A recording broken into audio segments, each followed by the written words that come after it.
verso 50, 1 Coríntios capítulo 15, verso 50.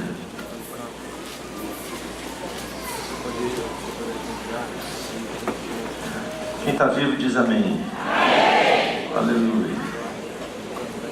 Amém também, eu também estou. Verso 50, você está aí? Chegou aí? Diz aí: isto afirmo, irmãos, que a carne e o sangue não podem herdar o reino de Deus, nem a corrupção herdar a incorrupção. Eis que vos digo um mistério: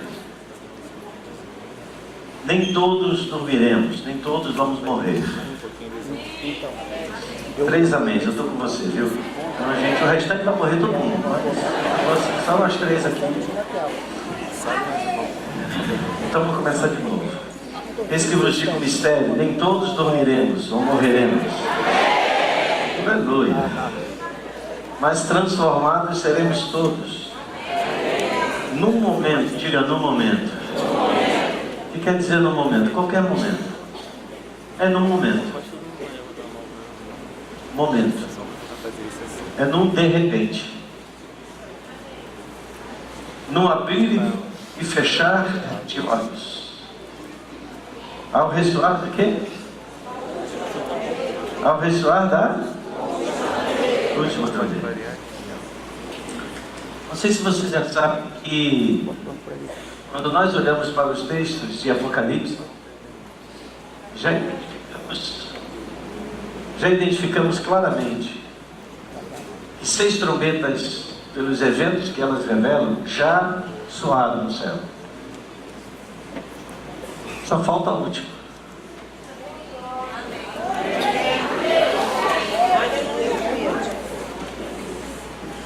Diga: a última trombeta.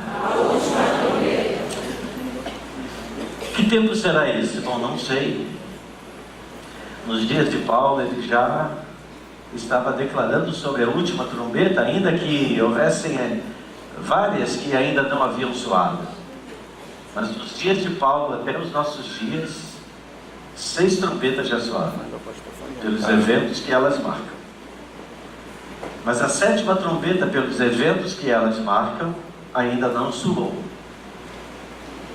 Mas os eventos das trombetas anteriores são uma preparação para a última trombeta.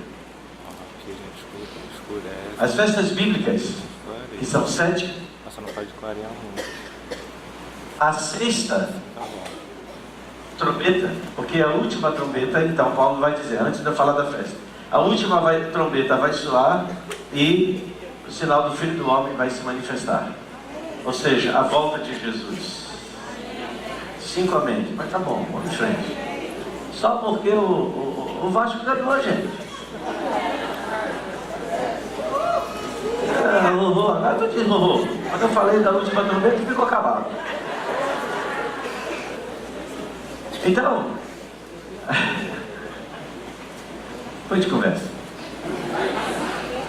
Então, as festas bíblicas, a última trombeta é um evento que antecipa, é o evento anterior da volta de Jesus. As festas bíblicas são 7. A última delas é tabernáculo. Então a 6ª festa é a festa de trombetas. Cada vez que nós celebramos com entendimento profético as festas bíblicas, é como se nós estivéssemos fazendo os ensaios para a festa. Entendeu isso? Agora em outubro, dia 6, 7 e 8, nós teremos a conferência apostólica. E nós teremos no domingo a celebração da festa de tabernáculos. Então, cada vez que a igreja celebra tabernáculos, ela está ensaiando para a grande festa de tabernáculos que está por acontecer. Entende isso? Então, quando nós celebramos tabernáculos, nós estamos profetizando, ou seja, estamos chamando, proclamando os tempos que ainda vão chegar. E é como se fossem então ensaios proféticos, para que chegue o dia, o grande finale, o dia de fato da festa. Quando as meninas, os rapazes começam aqui a ensaiar, preparar os cânticos, eles estão ensaiando para aquele momento da manifestação. E quando nós fazemos tudo isso juntos, nós estamos dizendo: sim, nós cremos, sim, eu creio, que Jesus está voltando. E Paulo diz: no momento, no abrir e fechar de olhos, ao ressoar da última trombeta, a trombeta soará, os mortos ressuscitarão incorruptíveis, e nós seremos transformados. Porque é necessário que esse corpo corruptível, o meu corpo, o seu corpo, se revista da incorruptibilidade, a transformação dos nossos corpos, semelhante ao corpo de Jesus quando ressuscitou. Nós teremos um corpo semelhante ao corpo de Jesus quando ressuscitou. Jesus é a primícia. Primícia é o primeiro. Primeiro significa uma sequência de outros. Então nós somos essa sequência. Ele é o primeiro filho de Deus se manifestando na terra, depois de Adão. Nós somos filhos de Deus. Então a relação é a mesma. Tal qual Jesus, tal qual nós. Se com Ele morremos, com Ele também ressuscitamos. Pois bem, porque é necessário que este corpo corruptível se revista da incorruptibilidade, que o corpo mortal se revista da imortalidade. E quando este corpo corruptível se revestir da incorruptibilidade, e o que é mortal se revestir da imortalidade, então se cumprirá a palavra que está escrita: tragada foi a morte pela vitória. Glória!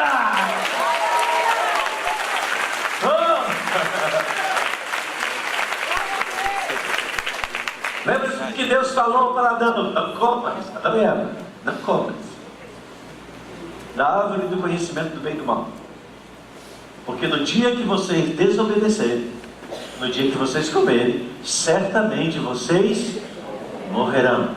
E não estamos falando da morte física, eles não caíram para trás quando comeram, mas eles morreram na relação da sua comunhão com Deus, a morte espiritual. Paulo aqui está dizendo que na ressurreição dos mortos e daqueles que estiverem vivos nos dias ou no dia da manifestação de Cristo na sua segunda vinda, se cumprirá essa escritura. Ou seja, a morte que Adão experimentou e que passou a todos os homens, e como consequência da morte espiritual veio a morte física, a morte física também será tragada, no sentido de ser cancelada e anulada para sempre. Vocês vão ficando entusiasmados aos poucos, mas eu espero que no final vocês estejam do mesmo jeito. Bom, queridos, essa noite eu quero conversar com vocês. Hoje não vai ser uma pregação, mas a gente vai conversar. Mas conversar sobre o que temos aqui, o que nós vamos ver nessas telas daqui por diante. A primeira coisa que eu quero afirmar para cada um de vocês aqui nessa noite, que Jesus declarou em Mateus capítulo 24, você não tem iluminação, não precisa se preocupar em ler, eu vou ler para você. Mateus capítulo 24, versículo 36, Jesus fez uma declaração, quando os discípulos perguntaram a respeito dos tempos. Sempre os homens estiveram interessados em conhecer o desconhecido, aquilo que estava distante da sua capacidade de entender. E Jesus havia provocado essa pergunta para eles quando Jesus estava falando a respeito dos sinais dos tempos que se completariam, e eles então perguntam: Senhor, quando essas coisas vão acontecer? Ou que sinais haverá de se manifestar na tua vinda? Mas no versículo 36, Jesus faz uma declaração que é a primeira declaração que eu quero fazer nessa noite. Quando ele diz assim: porém, daquele dia e hora. Que dia e hora é esse? É o dia e hora da manifestação de Jesus, da volta de Jesus. Esse dia e hora ninguém sabe. Qualquer pessoa que faça qualquer tipo de predição dizendo que Jesus voltará em tal dia ou tal hora é falso profeta. Não importa o site que você veja, não importa quem seja o autor do que diz ou que escreve, se ele declara que tempo e tal isso vai acontecer, é falso profeta, é engano, é viagem, comeu feijoada, foi dormir, teve pesadelo. Porque Jesus faz uma declaração dizendo que o dia e a hora ninguém sabe. Esse tempo está reservado na economia do Pai. Então o que nós vamos ver hoje aqui não é nenhuma predição de dia e hora. Ninguém vai sair daqui dizendo: vai ser no dia tal. Não é isso o propósito.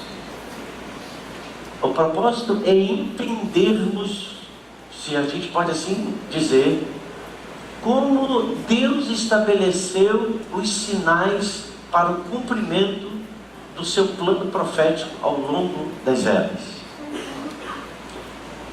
E eu começo com o texto que está aqui, que está na tela, quando em Gênesis, quando Deus está lá criando, Ele diz: haja luzeiros no firmamento dos céus. Diga, luzeiros. Ou seja, coisas, realidades, astros, planetas, satélites, enfim. Haja luzeiros no firmamento dos céus para fazerem separação entre dia e noite. Então o Senhor aqui está falando da criação, das estrelas, dos planetas, dos astros. E sejam eles para sinais. Diga, sinais. O que é um sinal? O sinal é uma advertência que se coloca antes da chegada.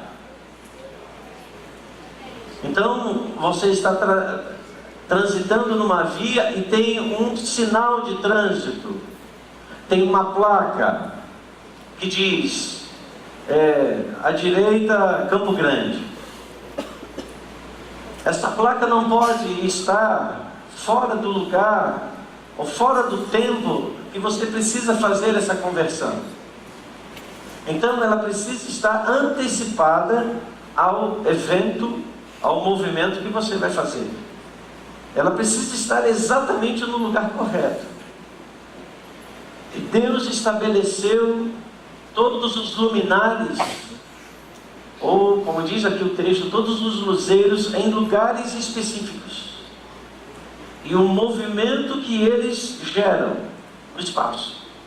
O Senhor estabeleceu para que eles fossem instrumentos para 3 ambientes conhecidos aqui. Primeiro, para sinais. Segundo, para estações, as estações climáticas. E por último, para dias e anos. E aí estamos falando do próprio ciclo de rotação, de translação que a Terra faz ao redor do Sol, o sistema solar, e ao redor do seu próprio eixo. Então, Deus estabeleceu essas leis são fixas, diga, leis fixas. Elas não mudam desde a criação. Ou seja, os sinais estão definidos.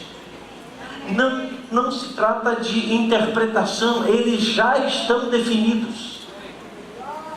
E o circuito que esses sinais, por exemplo, nós temos a cada dia 12 horas, que é o dia, e 12 horas à noite, por causa da rotação da Terra. esse tempo está sempre definido. E em cada posição geográfica que você estiver, em qualquer lugar do mundo, você vai ter sempre dia e noite. Existem os fusos horários que apenas fazem o ajuste em função da posição que você está colocado no universo. Então, esses planos, eles estão bem determinados, e como consequência desses planos, dessas posições perfeitamente determinadas, fixas, é possível se fazer cálculos matemáticos. Então, é possível que as pessoas, por exemplo, os astrônomos, eles digam, olha, no dia 22, por exemplo, de setembro, vai começar a primavera. Por quê? Eles se baseiam simplesmente nos cálculos matemáticos dos movimentos que a Lua faz, que a Terra faz.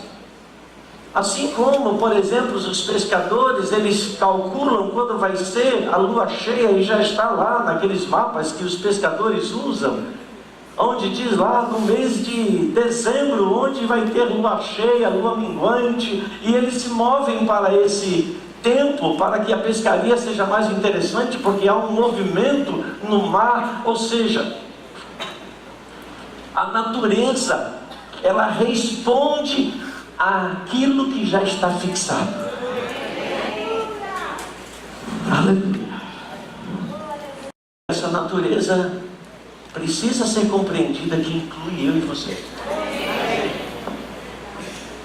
Mas se há uma questão que hoje, de fato, nós enfrentamos, é que aquilo que Deus estabeleceu, nem sempre nós conseguimos compreender, porque somos uma geração, ou fazemos parte de continuidade de gerações, que não olha mais para os céus.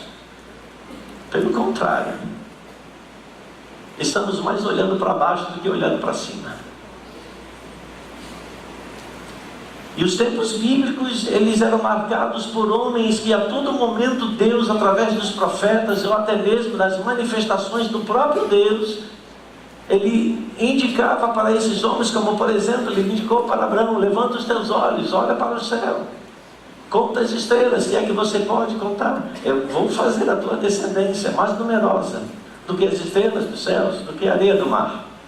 Então Deus manda o homem olhar para o alto. E é importante que a gente compreenda que esse olhar para o alto, talvez nem sempre, vivemos numa metrópole, onde a grande iluminação não permite que a gente consiga ver alguma coisa no céu. Mesmo nos dias, nas noites mais claras, nós conseguimos ver algumas poucas estrelas. Mas saia um pouquinho dessa coisa da metrópole, vai para um lugar mais do campo, um lugar mais distante.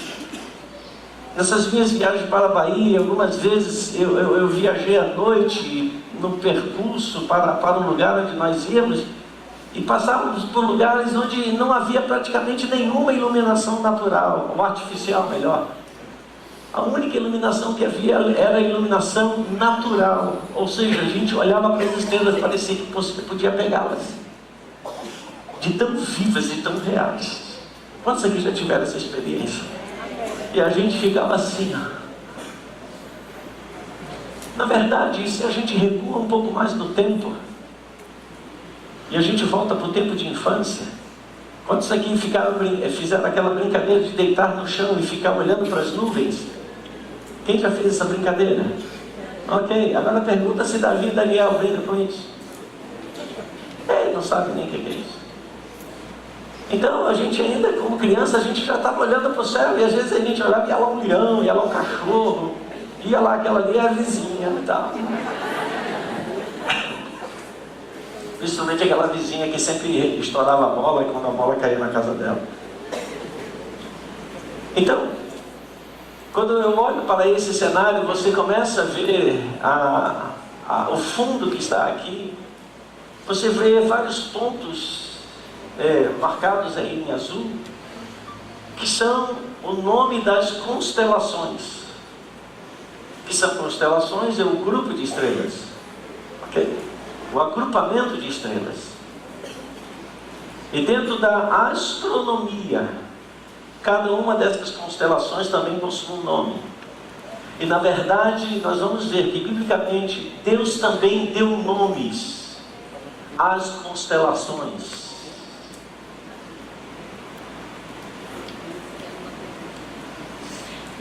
O Senhor diz lá em Isaías capítulo 40, versículo 26, levante ao alto os olhos e vede.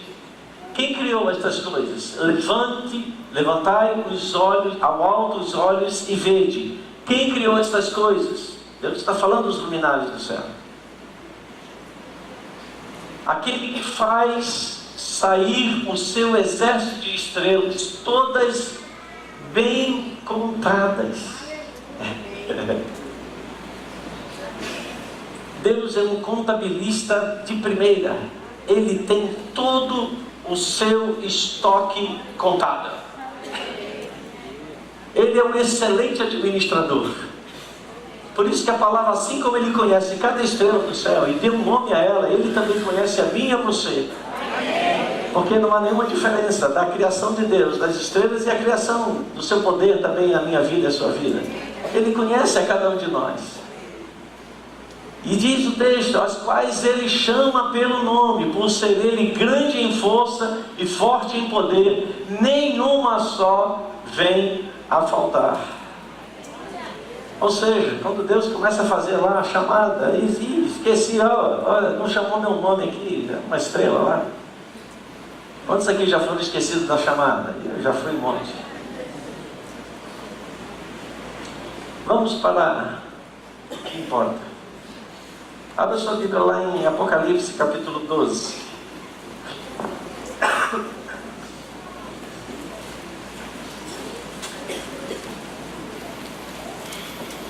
Apocalipse capítulo 12.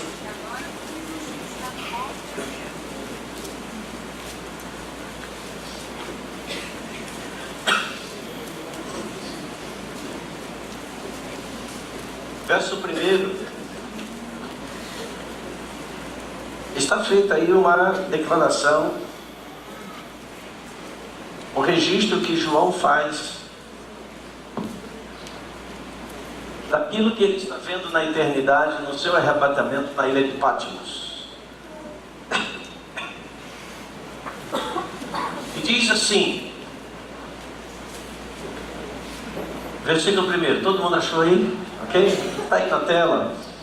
E viu-se grande sinal, diga grande sinal.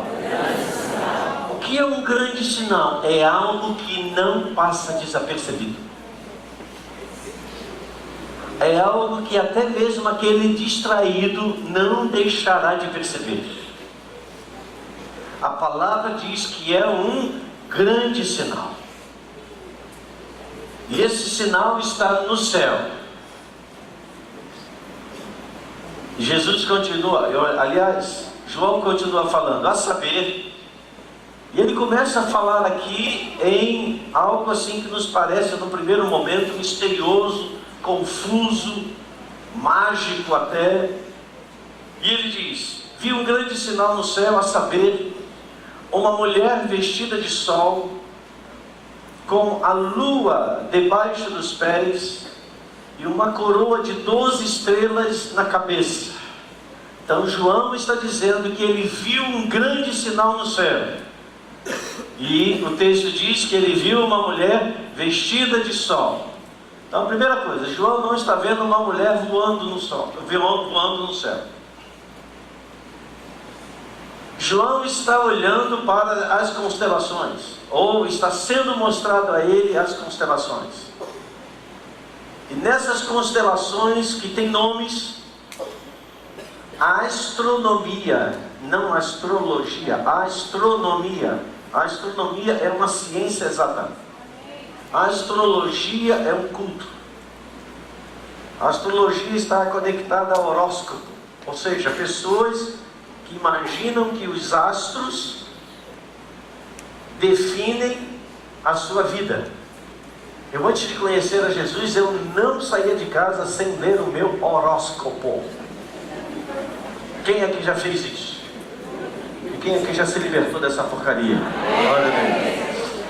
Eu não saía de casa, eu estou falando sério, irmãos. E quando dizia que o negócio ia ficar meio estranho naquele dia, porque a conjunção de Câncer com Capricórnio iria dar um teco lá qualquer, e eu ficava em pânico, porque alguma coisa vai acontecer, viu? E a palavra diz assim: aquilo que eu temia, isso me sobreveio. Mas quando eu conhecia Jesus, considerei todas essas coisas, de como Paulo, como refúgio, por causa da excelência do conhecimento de Cristo Jesus. Então nós estamos tratando aqui de astronomia, não de astrologia. Então na astronomia está perfeitamente adequado isso, onde as constelações elas têm nomes, e aqui os astros são mostrados nesta visão para João. E ele viu um sinal, um grande sinal no céu. Ele viu uma mulher vestida do sol, é uma estrela, com a lua debaixo dos pés, e uma coroa de 12 estrelas na cabeça. Então ele está vendo algo que não é comum, é algo incomum, daí porque a expressão grande sinal. Eu quero que você guarde aquilo que eu falei lá no início, que todo esse funcionamento de rotação, translação da Terra, isso é possível ser identificado nos tempos à frente, nos tempos passados, meramente por um cálculo matemático.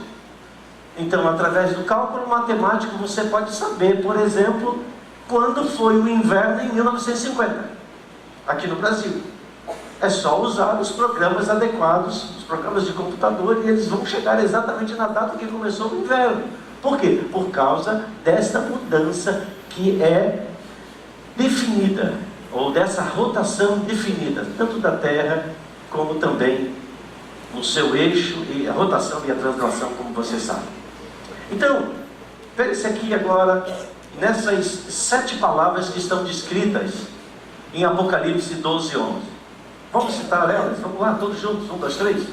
Grande sinal no céu, mulher, sol e lua, debaixo dos pés, 12 estrelas, cabeça. Ok, então veja que são referências para esse grande sinal.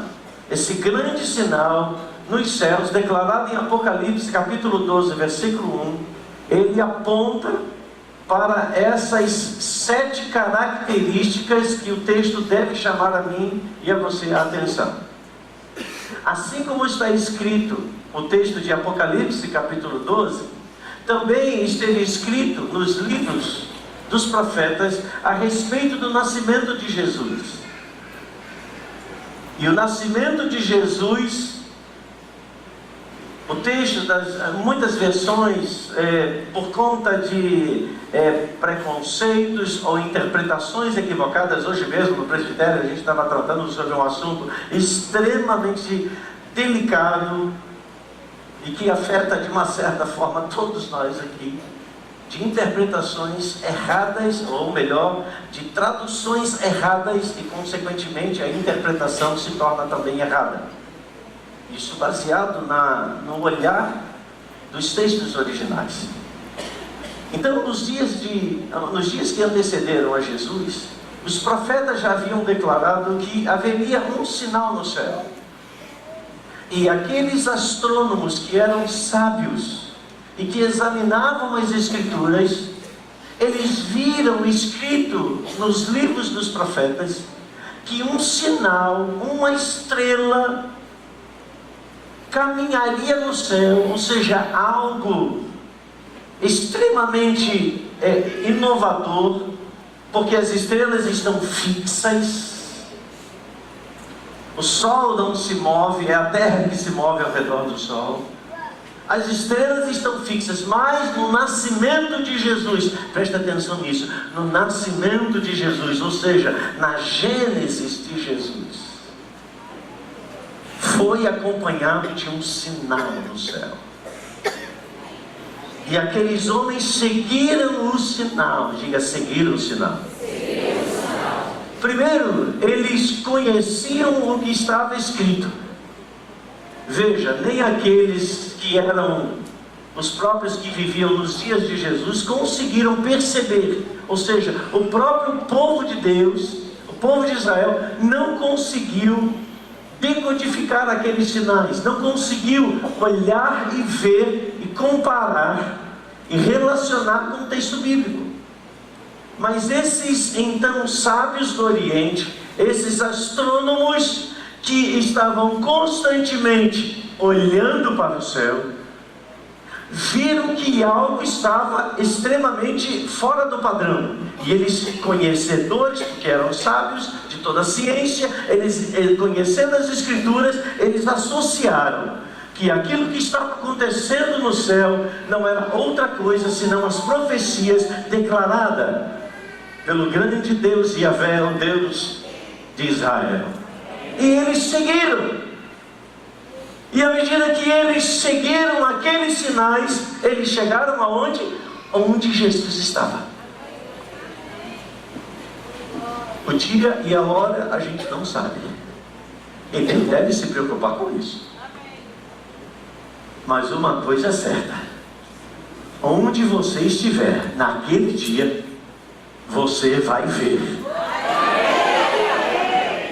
Se você estiver dormindo, você vai acordar. Ou vai acordar no meio do caminho. Epa, o que está acontecendo? Tá? Irmãos, vai ser uma festa. Você pode imaginar esse dia? Você vai assim, está voando, tá? Aí você vai dar aquela esticadinha na mão assim. Estou lembrando do Superman. Diga assim para o seu irmão: Deus é bem-humorado.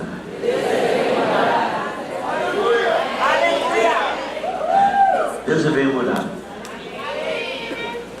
Bom, então aqui estão essas 7 características do texto de Apocalipse capítulo 12. E agora vamos começar a olhar um pouco mais.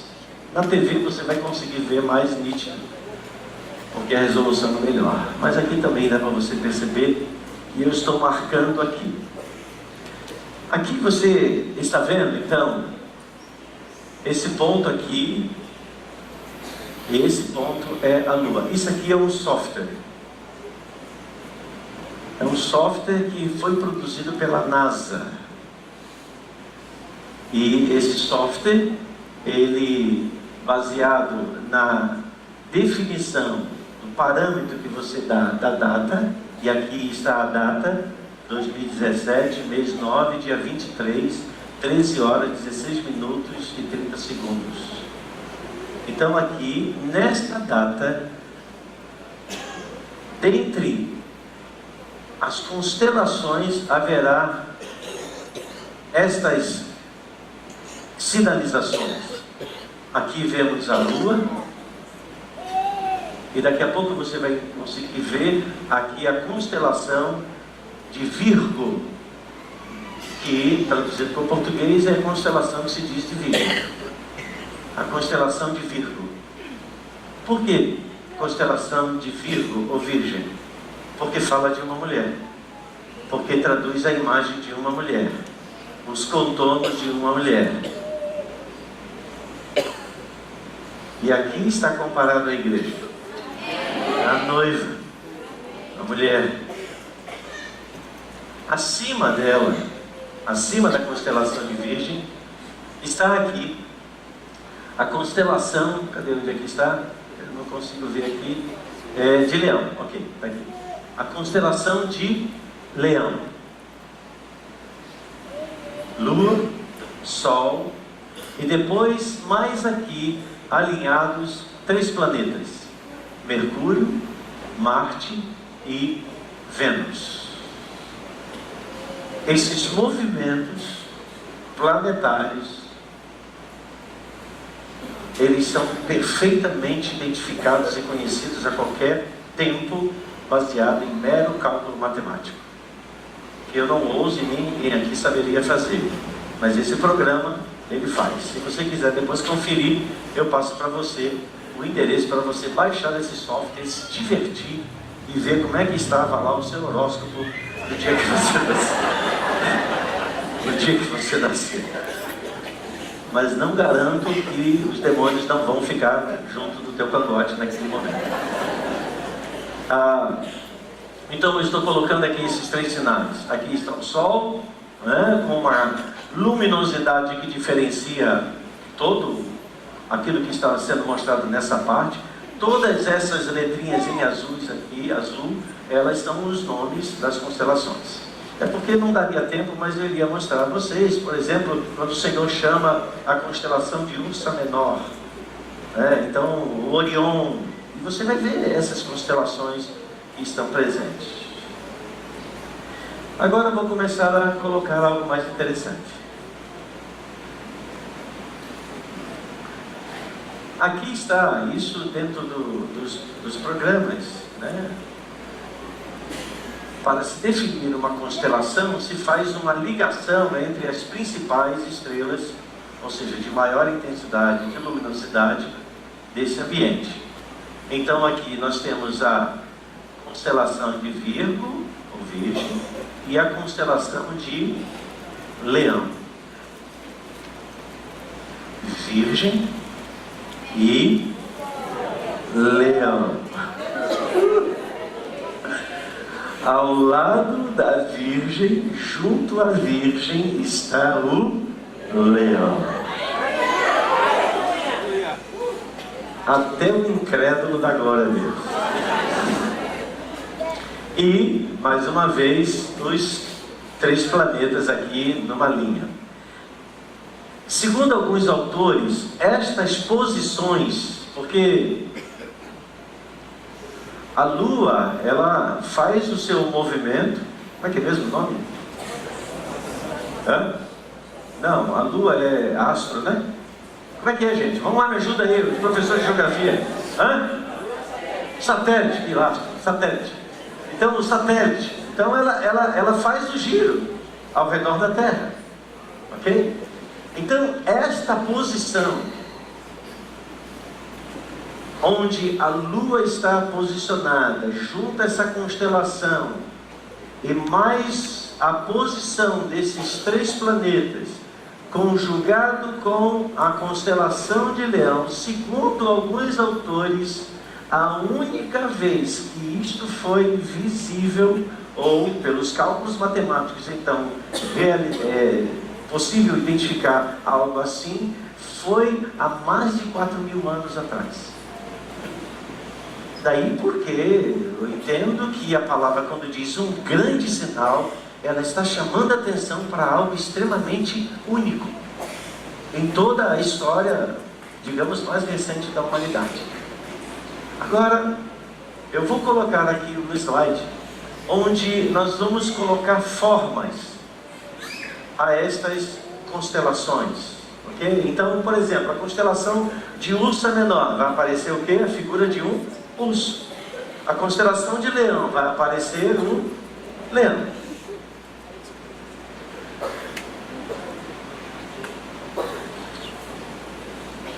E o que nós temos aqui? A Lua. Você está vendo a imagem aqui? Na TV fica melhor, né? Dá para ver aí, gente? Ok? Deixa eu olhar aqui. Aqui fica mais bem definida até. Então você está vendo a posição da Virgem, né? Constelação de Virgem, as suas pernas, tal, até a última estrela que está posicionada na sua cabeça. Logo a seguir vem a constelação de Leão. Perceba uma coisa, volte para o texto de Apocalipse. E vi um grande sinal no céu.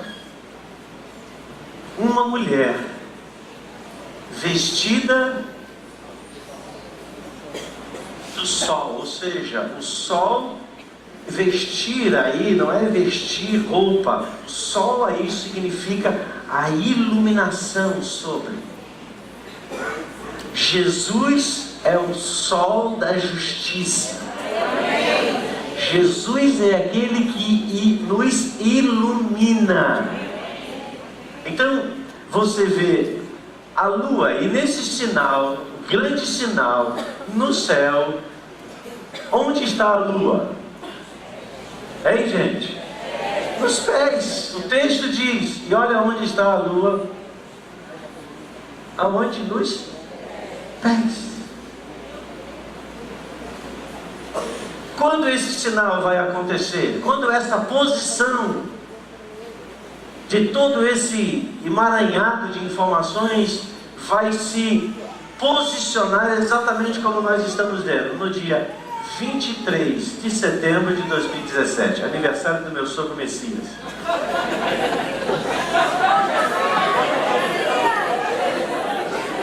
Ele falou assim, puxa vida, logo no dia do meu aniversário. Irmãos, mais uma vez eu lhes afirmo, isso não está dizendo que Jesus está voltando dia 23 de setembro. Sarinha fez assim. Eu vi a sua respiração. Porque, minha amada, depois lá não se casa nem se torna casados. São como anjos. Então, veja aqui, então, a posição da constelação. Acima dela está, na sua cabeça, então, o Sol. Acima dela está o Leão. Quem está vendo alguma coisa que lhe também, como posso assim dizer? Você observa alguma coisa assim extraordinária nessa posição? Eu vi isso hoje. Eu não tinha ainda notado isso. Você tem a figura aí da constelação de Virgem, né? A constelação de Leão e todas as outras demais constelações, né? A serpente. E o leão não está de costas para ela. O leão está olhando para a serpente. Quem é predador de quem? O leão é o predador da serpente. E em breve,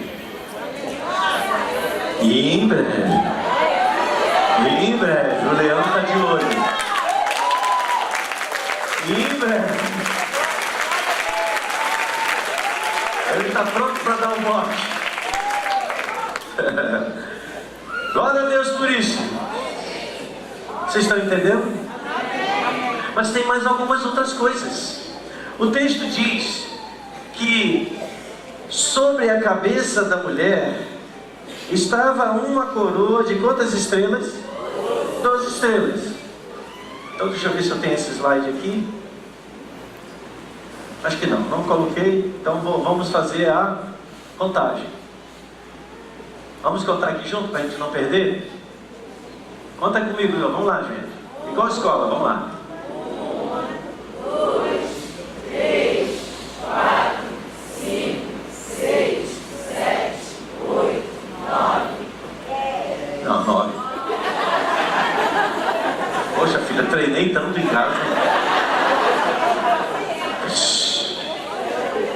1, 2, 3, 4, 5, 6, 7, 8, 9.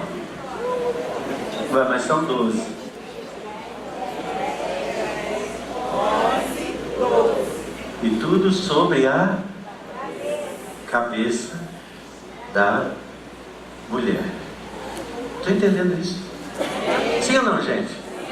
Quem aqui já tinha visto vídeos, alguma coisa sobre isso? Olha lá, levanta a mão. Quem já tinha visto? Então, ok.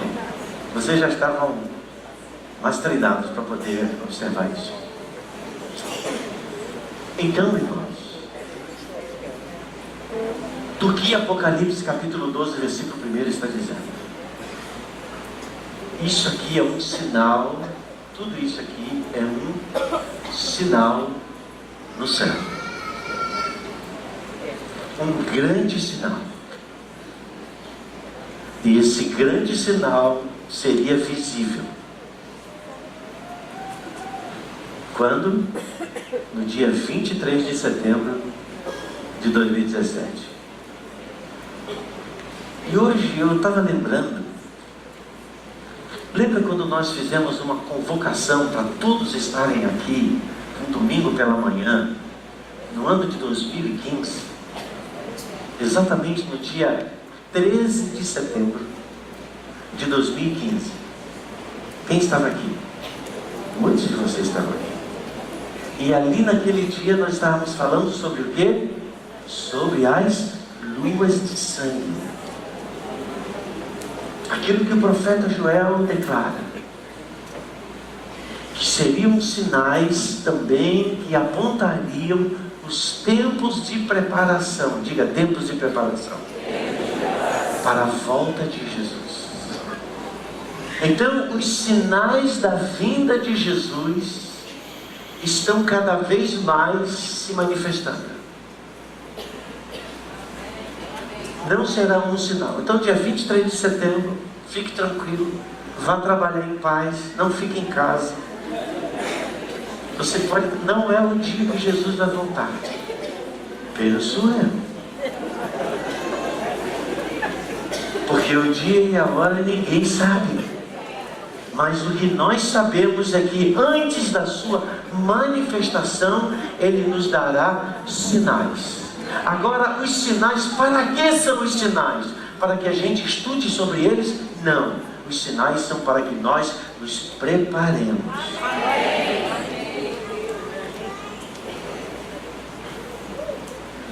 E essa preparação é o que exatamente o Espírito deseja fazer na minha vida e na sua vida.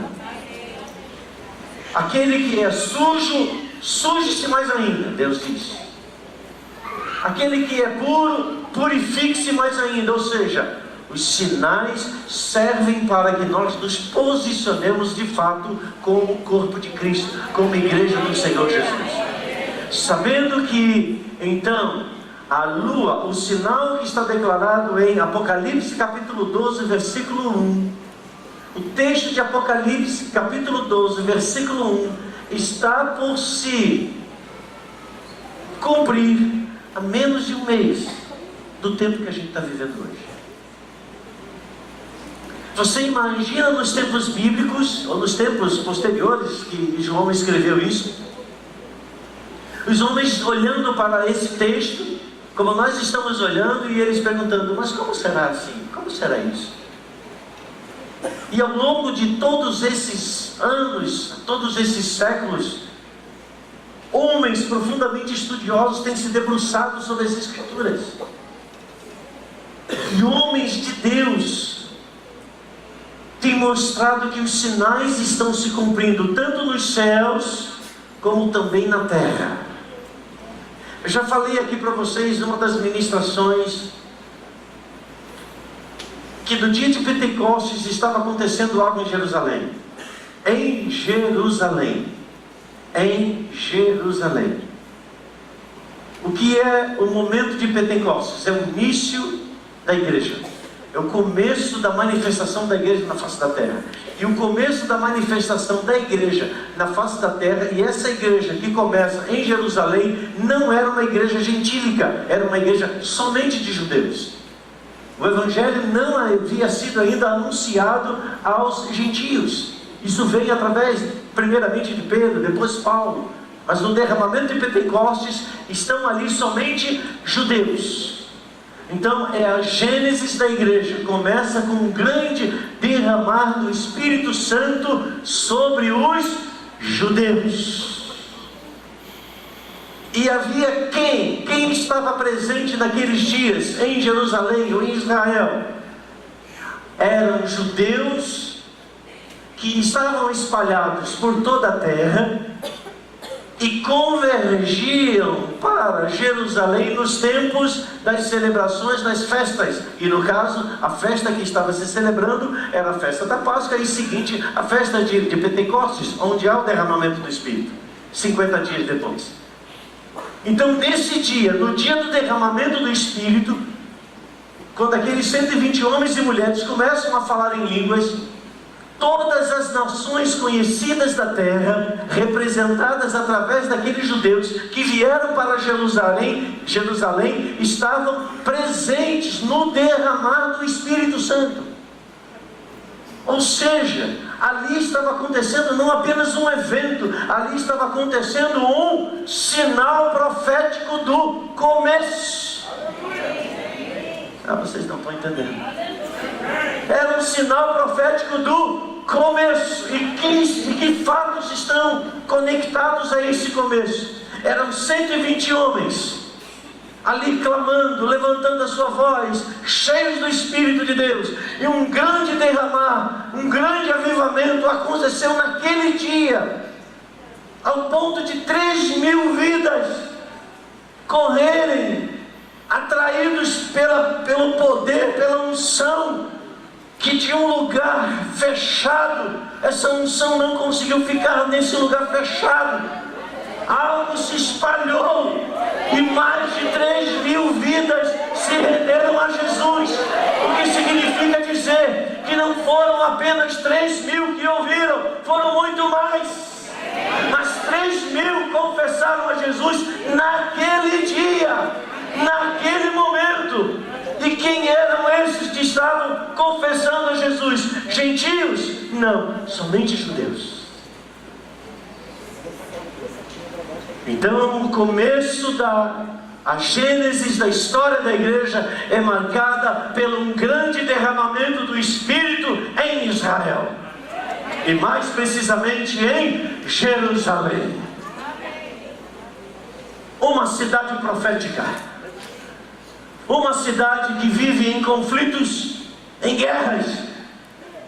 Mas o seu próprio nome já carrega um nome profético: Jerusalém, cidade da paz. Porque Jesus vem e Ele pisará com seus pés Jerusalém. E Ele descerá sobre o Monte das Oliveiras, que vai se fender ao meio. E ali Ele estabelecerá o seu reino sobre toda a terra. Mas esse é um sinal de 2.000 anos atrás. Mas o que está acontecendo nos nossos dias?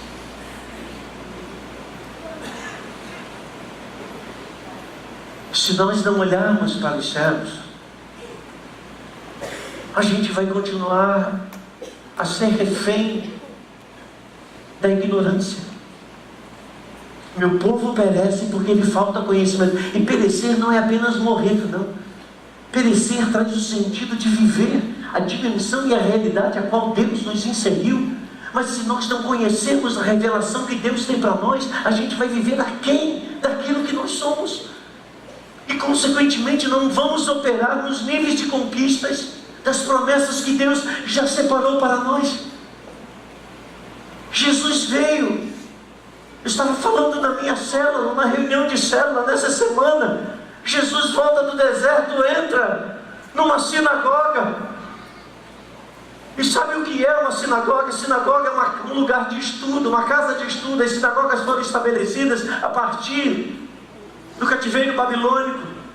Quando o templo foi destruído, eles não tinham mais como sequer ter um ambiente para estudar a Torá e os profetas, a lei, enfim, os salmos. E eles então fizeram aquilo que se chama sinagoga, que não é outra coisa senão casa de estudo, o seu nome. E ali eles estudavam sobre o quê? Para que existiam as sinagogas? As sinagogas eram uma reunião de sábios, de rabinos, que estudavam a respeito do tempo da chegada do Messias. O único propósito da sinagoga era esse: conhecer os tempos da chegada do Messias. E um dia, a promessa que eles investigavam entrou no meio deles. O Verbo que se fez carne entrou na sinagoga de Nazaré. E Jesus se assentou. Não sei quem estava à sua direita, não sei quem estava à sua esquerda, mas aquele que estava sentado era a revelação de toda palavra escrita, mas os olhos deles estavam fechados. Jesus toma o texto. Ele era reconhecido como um rabi. Alguém lhe entrega um rolo, e era exatamente o rolo do profeta Isaías, e Jesus abre no lugar onde está o capítulo 61. Jesus lê o que está escrito por Isaías 700 anos antes do nascimento dele, Jesus. Ele lê lá: o Espírito do Senhor está sobre mim, e Ele me ungiu, Ele me escolheu, Ele me separou. E aí o texto continua: para evangelizar os pobres, para libertar os cativos. Jesus fecha o rolo, devolve ao assistente da sinagoga, e Jesus se assenta. Jesus se assentar significava o costume dos judeus, alguém que depois lia. Daí porque esse costume até hoje está presente. Antes das pessoas, vamos ler a Bíblia, a gente fica de pé. Eles ficavam de pé, mas quando ele se assentava, todos os olhos ficavam voltados para aquele que havia lido, porque ele iria falar alguma coisa que ele entendia ou discernia do texto que ele havia lido. E o que Jesus disse? Hoje, essa escritura se cumpriu. E todos ficaram como alguns de nós ficamos aqui hoje. Como é que é mesmo? O que ele falou mesmo? Irmãos, Jesus estava no meio deles, e eles não estavam nem aí. Talvez estivessem preocupados: que hora vai terminar a reunião? Talvez estivessem pensando: eu tenho segunda-feira, eu tenho que fazer alguma coisa, claro, no sábado. Jesus disse: examina as Escrituras, porque julgais que elas falam a respeito de mim. Irmão, quer saber que tempo é esse que você está vivendo? Examina as Escrituras. Examina as Escrituras e olha para o céu. Examina as Escrituras e olha para os dias que você está vivendo. E eu reconecto agora o que eu comecei a falar de Pentecostes. Ali foi o começo. O que está acontecendo hoje em Israel? Hoje em Israel existem aproximadamente, segundo aquilo que se pode conhecer, porque eles não se expõem por causa da perseguição, existem aproximadamente 15 mil judeus messiânicos, ou seja, judeus que creem em Yeshua, em Jesus, como eu e você cremos. Creem que Jesus morreu, ressuscitou por eles, são salvos. Um deles esteve aqui em janeiro. Irmãos, um sinal. Estava aqui entre nós um judeu que crê em Jesus, batizado com o Espírito Santo, lendo as Escrituras para os meus ouvidos e os seus ouvidos na sua própria língua, no hebraico. Foi um pregador, eu nem lembro o que ele pregou. Os sinais estão presentes. Então o que está acontecendo em Israel hoje? Se nós pensarmos que no Brasil são mais de 40 milhões, ou sei lá quantos milhões de cristãos, mas que infelizmente não afetam nada esta nação, porque uma grande parcela são crentes carnais, são rótulos, são sepulcros calhados, são pessoas que não se confiam, são traidores, são amantes de si mesmos, sem afeto, egoístas. E é claro, qualificações como essa não pode gerar influência em ninguém. Mas em todo o tempo, Deus sempre tem remanescentes fiéis. Que o Senhor possa encontrar muitos de nós aqui nessa noite como remanescentes fiéis. E em Israel, o que está acontecendo nos nossos dias? Assim como foi lá na Gênesis da história da igreja, um grande derramar do Espírito está acontecendo novamente. Nunca antes tantos judeus estão se convertendo a Jesus. Nunca antes tantos judeus estão sendo batizados com o Espírito Santo. Nunca antes tantos homens e mulheres de todas as tribos, raças, povos, línguas e nações estão subindo a Jerusalém. estão concorrendo, se ajuntando novamente em Jerusalém. Então o começo foi um pequeno sinal, 120. Eu já falei aqui, em novembro, nós vamos estar lá, junto, adorando com a Ashton Trader, com o seu grupo messiânico, juntos nós, judeus e gentios, adorando o mesmo Senhor.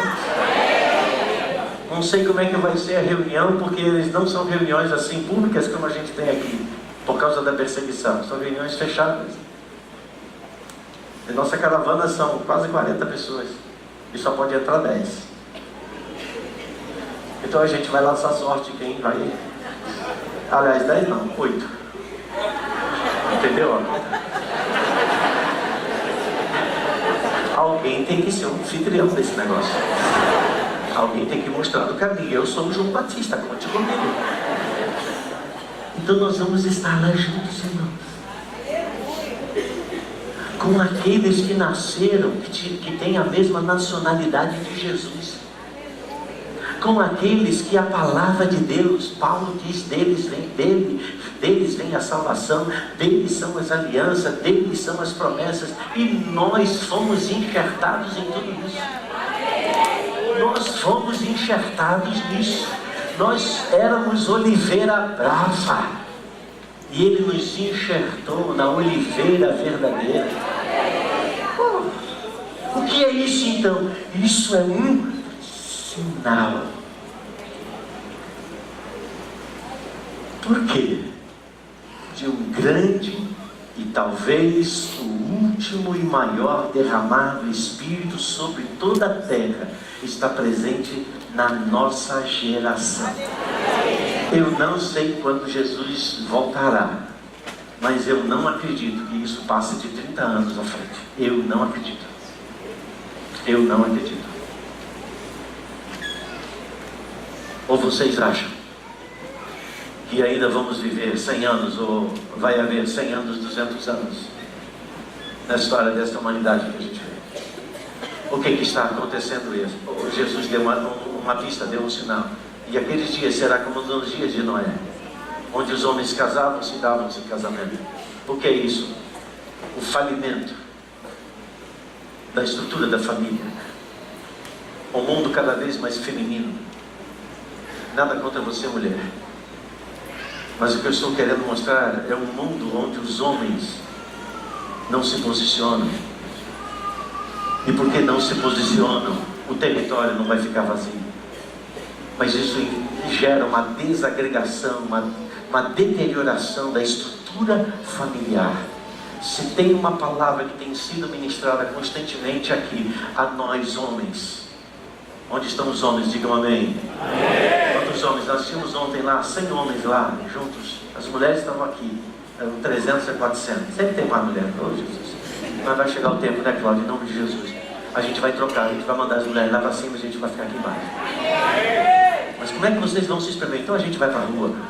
Pronto. Porque não vai caber. Grande é a falange. O Senhor já disse, né?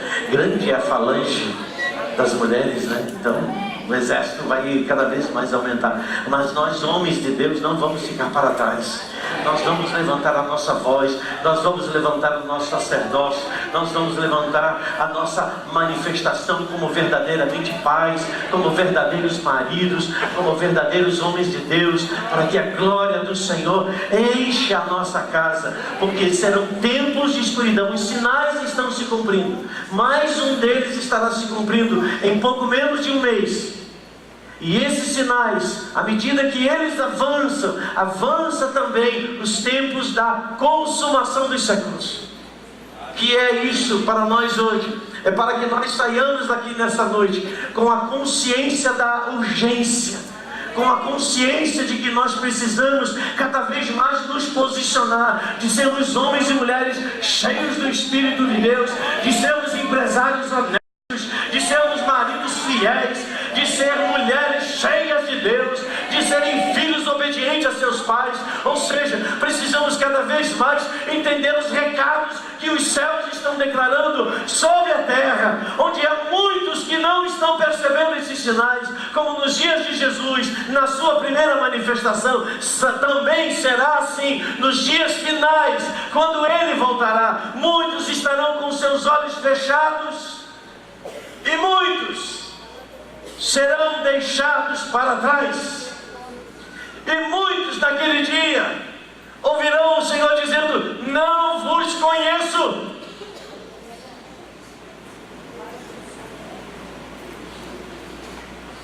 Como é o nome dela mesmo? Isadora foi. Cadê Isadora? Está aqui? Está ali Isadora. Está ligado? Ok. É porque eu estou falando da expressão dela. Isadora teve um sonho.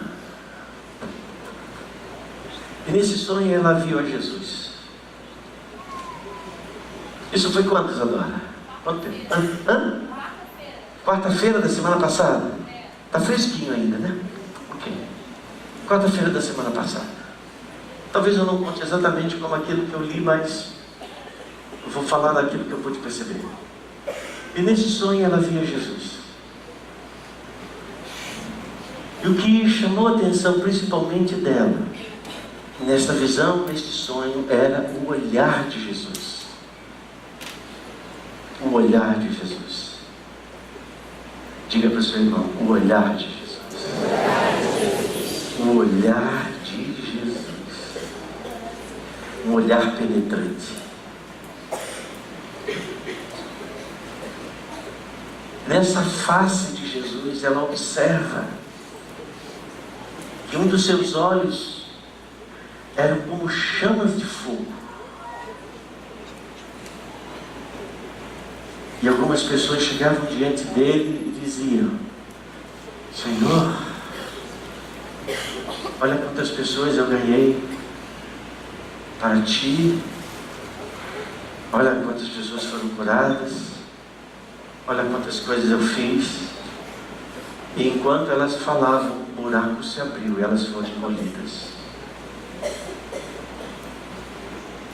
A palavra diz: muitos dirão naquele dia: Senhor, em teu nome curamos. Senhor, em teu nome expulsamos demônios. Senhor, em teu nome fizemos isto, aquilo, outro. E ele dirá naquele dia: não vos conheço.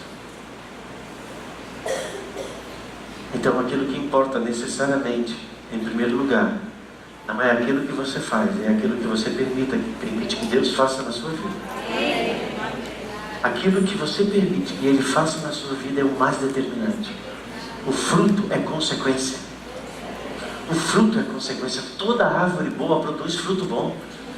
Não precisa ficar dizendo para a árvore: você tem que produzir fruto. Ela é árvore boa, vai produzir fruto bom. E de repente ela vê um outro olhar de Jesus. E esse outro olhar de Jesus, como é que é mesmo? Vem cá, que aí essa parte eu não lembro, aí você vai me ajudar. Cadê o microfone?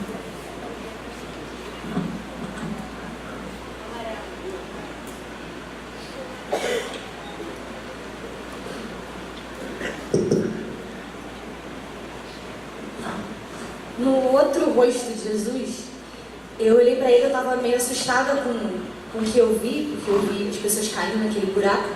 E ele olhou para mim com um sorriso muito lindo. E ele olhou e falou: oi filha, que bom que você chegou. E aí eu meio que entrei dentro do olho dele, eu consegui enxergar o que estava dentro do olho dele. E aí eu vi como se fosse uma linha do tempo. Eu não sei como são as aulas, como foram as aulas de história de vocês, mas nas minhas aulas de história o professor fazia uma linha do tempo no quadro e falava: ó, assim foi, aqui foi a Idade Média, aqui foi a Idade Moderna e tal e tal.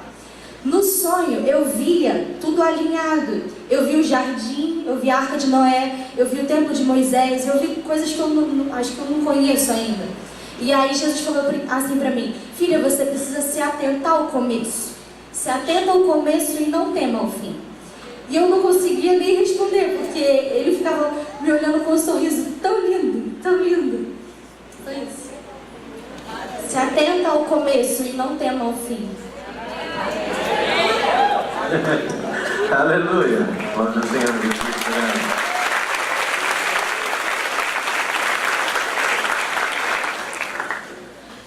Irmãos, a profecia de Joel está em curso. Nos últimos dias derramarei o meu espírito sobre toda a carne. Vossos filhos,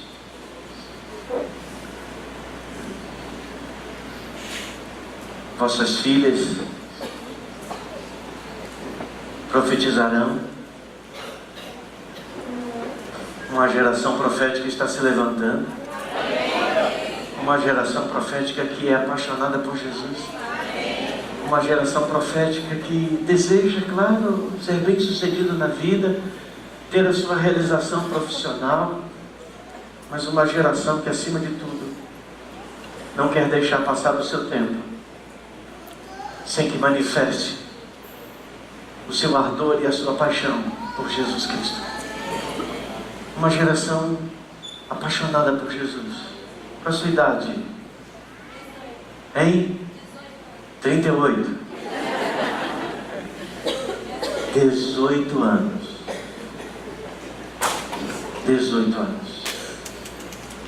Eu louvo a Deus pelos jovens, pelas meninas, pelos meninos aqui desse lugar que têm buscado apaixonadamente o Senhor. E qual é o nosso papel? Como aqueles que julgam então serem mais maduros, ensiná-los, conduzi-los, aperfeiçoá-los, para que as gerações que virão possam nos suceder em níveis maiores de unção, em níveis maiores de manifestação. Isto está presente nos nossos dias hoje também como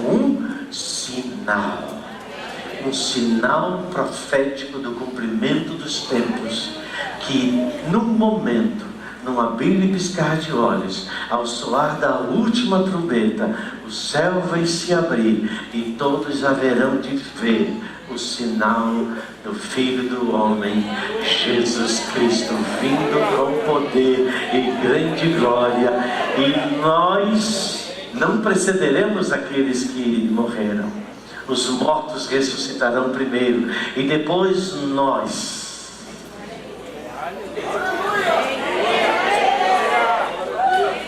Depois nós. Eu creio que Paulo desejava viver esse tempo.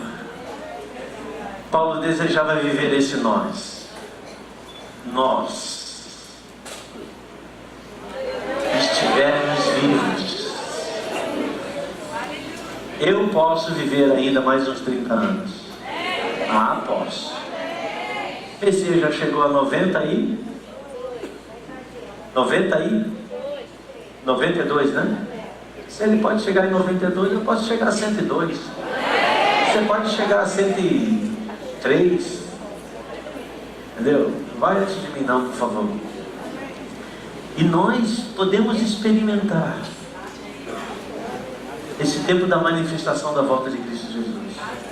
Mas que sejamos encontrados de pé, sejamos encontrados como homens fiéis, mulheres fiéis, apaixonados, servindo ao Senhor com alegria, tendo prazer nas coisas que fazem. Amados, eu tenho prazer de estudar a palavra, eu tenho prazer de sentar e ensinar, eu tenho prazer de sentar e ouvir.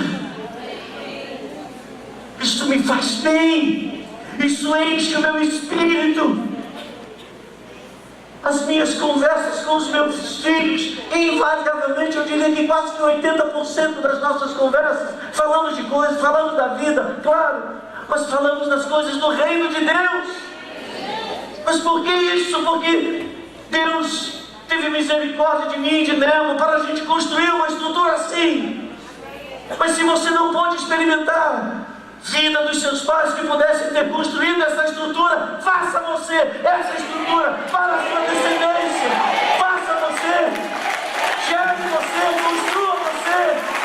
Você não pode voltar no tempo, mas você pode pedir o tempo.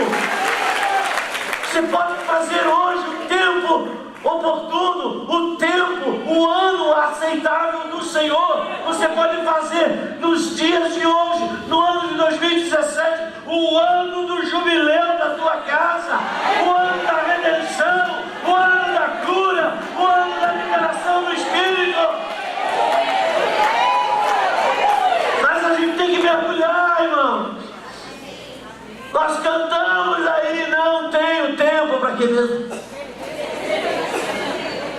ressentimento.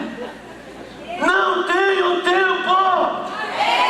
Não tenho tempo. Nós não podemos perder tempo com futilidades.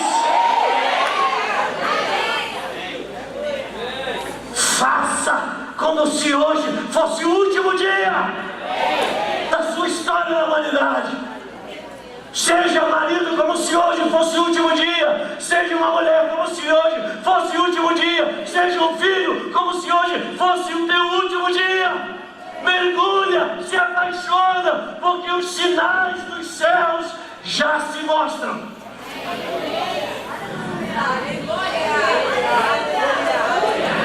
Não ficaremos para trás. Eu e a minha casa, que se levante os Josués, seguiremos ao Senhor, não sem outra voz. 40 anos depois, Josué disse: não sei contra vocês,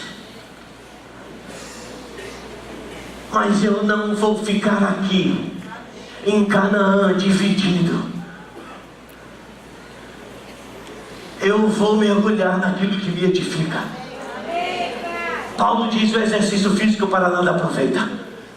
Paulo não está falando contra que você não deve fazer ginástica, academia, essas coisas todas. Eu faço, estou precisando, porque eu preciso viver. E eu preciso viver com saúde.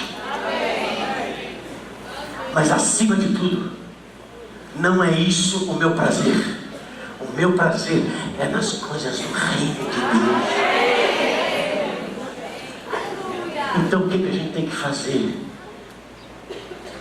É nos desembaraçar daquilo que nos prende, daquilo que nos assedia. É termos a decisão encorajada de desligar o que precisa ser desligado na nossa vida, de ligar o que precisa ser ligado na nossa vida. Nós precisamos ser mulheres cheias de Deus, mulheres apaixonadas pelos seus maridos, mulheres que não negam aos seus maridos o que lhes pertence. Você está entendendo isso, mulher?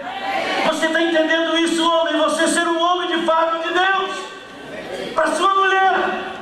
Que a sua mulher não tenha outro homem para ela olhar, senão você, e vice-versa. Mas como? Precisamos ser homens que as nossas mulheres nos admirem, que se orgulhem de nós,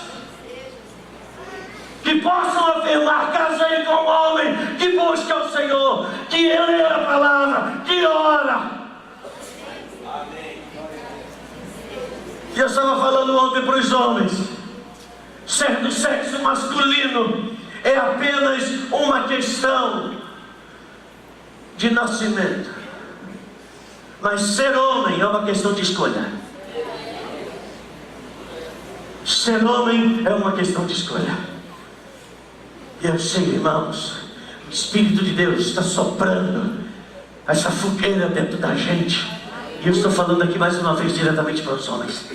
Homens de Deus, homens apaixonados, homens que dizem: vamos lá, venham, esposa, venham, filhos, vamos juntos, vamos subir, vamos adorar o Senhor, vamos pôr as nossas contas em ordem, vamos pôr o nosso relacionamento em ordem. Não temos tempo a perder. O leão está de olho na serpente. Nós somos filhos do leão, temos que estar de olho também na serpente, para que a gente não deixe que ela entre, para que a gente não permita que as raposias entrem sorrateiramente.